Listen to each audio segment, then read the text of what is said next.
avec la ville de Jérusalem qui vient d'être détruite par Babylone, le puissant royaume du Nord. Tous les Juifs ont été déportés en exil, même si quelques-uns sont restés dans la ville, occupés à se demander « Comment une telle chose a pu nous arriver? Notre Dieu nous a-t-il abandonnés ?» En effet, Jérusalem était censée être la ville à partir de laquelle Dieu régnerait sur les nations, apportant paix et bénédiction à tous. Ésaïe avait déclaré que la destruction de Jérusalem était la conséquence des actes d'Israël. Ils se sont détournés de leur Dieu et se sont corrompus, alors la ville et leur temple ont été détruits. Oui, tout semble perdu. Mais le poème se poursuit. Il y a une sentinelle postée sur la muraille de la ville et on aperçoit très loin du côté des collines un messager qui court vers la ville. Il avance en criant « Bonne nouvelle !» et Ésaïe de préciser qu'ils sont beaux sur les montagnes, les pieds de celui qui apporte la bonne nouvelle. De beaux pieds? Oui, les pieds sont beaux parce qu'ils apportent un beau message.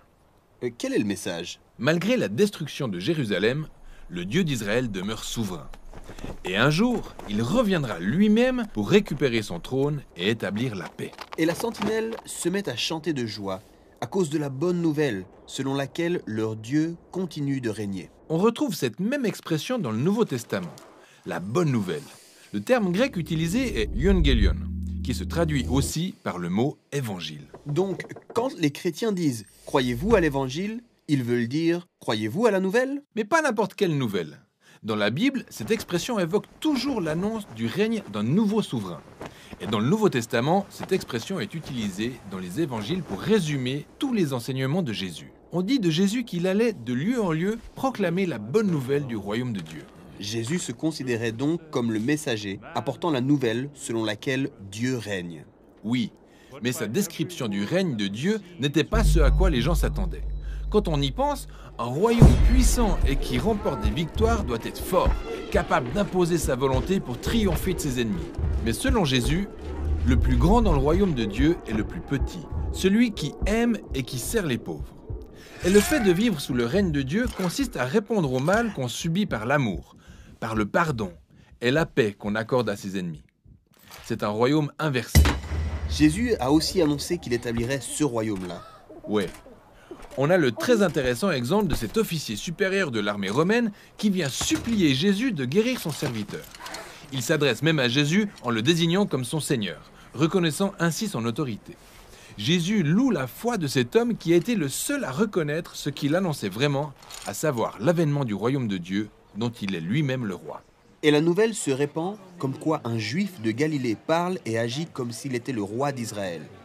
Il nomme 12 disciples en référence aux 12 tribus d'Israël, il guérit les malades et pardonne les péchés des gens. Alors les dirigeants d'Israël qui ont vu en lui une réelle menace ont fini par faire en sorte de le tuer. Et Jésus ne s'y est pas opposé. Ce qui est bizarre de la part d'un homme qui cherche à devenir roi. C'est exact. Mais pour Jésus, c'était une étape incontournable.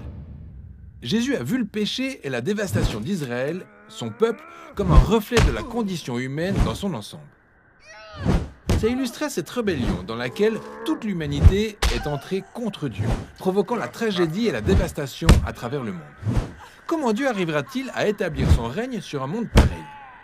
Pour Jésus, ça ne pouvait se faire que par un sacrifice consenti par amour, au profit de ses ennemis.